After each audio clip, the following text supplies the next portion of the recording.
All right, with the recent resignation of Congressman Jesse Jackson Jr., a House seat has opened up in Illinois. So who's going to fill this? Well, remember Mel, I hit the lotto Reynolds. He wants the job. Now, Reynolds held that congressional seat from 1993 until October of 95, when he was convicted of having sex with a 16-year-old campaign volunteer and other various sex-related charges. Now, while in prison, he was also convicted of federal finance and campaign finance charges until President Bill Clinton commuted his sentence to time served on his way out of office in 2001. Well, now Reynolds says that he's already paid his price for those, quote, past mistakes, and it's time for him to get that old job back.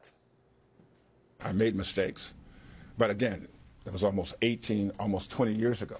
And President Clinton once said to me, who was kind enough to grant me executive clemency, he once said to me, don't allow the rest of the world to keep their foot on your neck.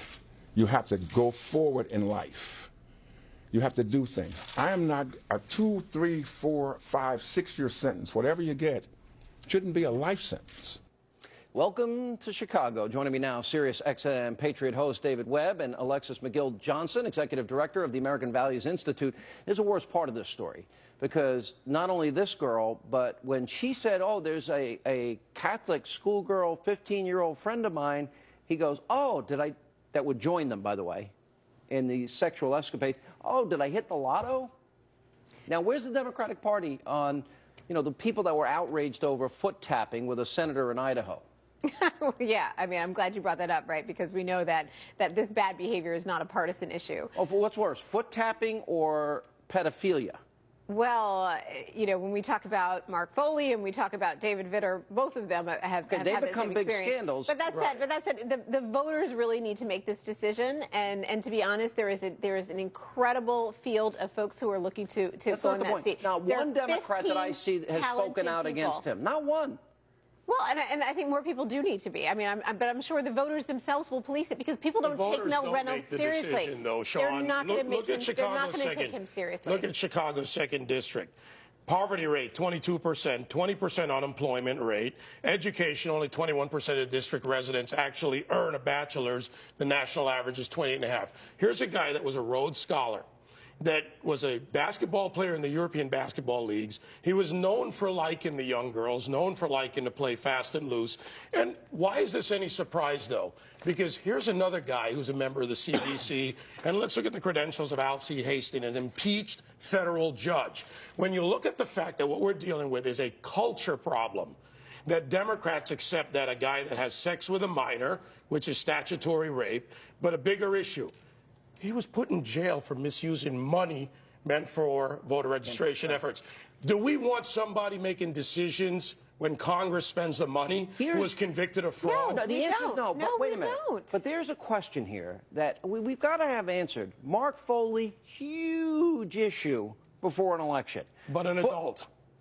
Good point. Foot tapping in a stall, senator. Wait a minute. Reelected. Huge issue and reelected. Hang on a second. But the point is that there was Republican criticism, and it was a big national story. Pedophile, convict, 15-year-old Catholic girl. Oh, did I just hit the lotto? And this guy's running, and not a peep out of the Democratic leadership. Well, we haven't had time. He just filed his papers. I mean, this is a race. There are 15 people. There are 15 people in this race. It is really too short. The race hasn't even shaken out yet. How about somebody speak out, though? Mixing this into it, it's not a matter whether it was 15 or 1,500 people in the race. It's how do you identify the kind of candidates that run for the seat and deal with them? The media doesn't report on him. He gets all he has to do. No, David. Let's talk about the process of actually putting your name in. No, because all he has to do. The hypocrisy is in the reporting. No, the hypocrisy is actually in his ability to put his name on the ballot, which is essentially getting a certain number of names to file a certain set of paperwork. That has nothing to do with the Democratic Party. That's the process. And in fact, they should be. And in fact, they should be. On some level, I agree with you. Let David go. Where is the party? And look, I hold all sides to this. When there's a culture problem with that kind of behavior, this isn't I mistakenly did something. This was deliberate acts of misusing money, deliberate acts of sex with a 20-plus year younger woman or child. not a woman. And you're telling me that if there was a Republican doing this, Sean, I'd be out on the news with it like any responsible person. Okay, and where were you all on David Vitter? I mean, where were you all on Mark Foley? But again, we're dealing with children, and I got to tell you something. We did talk a lot about Mark Foley, and we did talk about Vitter, Larry Craig, all of them. And we did talk about Larry Craig, and that's the point. Is nobody's talking about Reynolds. And I don't know if, look, some of this stuff, it's sad what people in power do and the arrogance that drives them, 100%. But there's a double standard.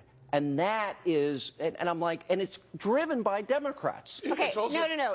David Vitter actually got reelected, right? With 67% of the vote. So that is not, but we're talking about character. We're going to the point of character, not just criminality. We're going to the point of character, and that is a huge challenge on both sides. I want to talk about Mel, I hit the lotto Reynolds. It's a partisan challenge. It's a nonpartisan challenge. It has nothing to do with Mel Reynolds. Mel Reynolds is not going to win the seat. But Barney Frank, there are 15 other talented people. We have, and I spoke, he had a guy running a prostitution ring in his house. And then Gary Studs, remember him years ago? All of these things come up. All those guys got reelected, right? But here's the thing. Look who he's replacing. Jesse Jackson Jr. Ethics charges, millions of dollars misspent in those allegations. The mistress, something his father did very well. On top of that, not serving Chicago's 2nd District. When you look at the stats I point out about poverty rate, about what that district is doing, you know what? They will go because of identity politics in the Chicago machine and either elect this Marion Barry-like reject. I guess R. Kelly wasn't available for them to go pick on this kind of character. I got to tell you. I got to tell you. But that's what we're dealing with. The bee set me up. War on women, right?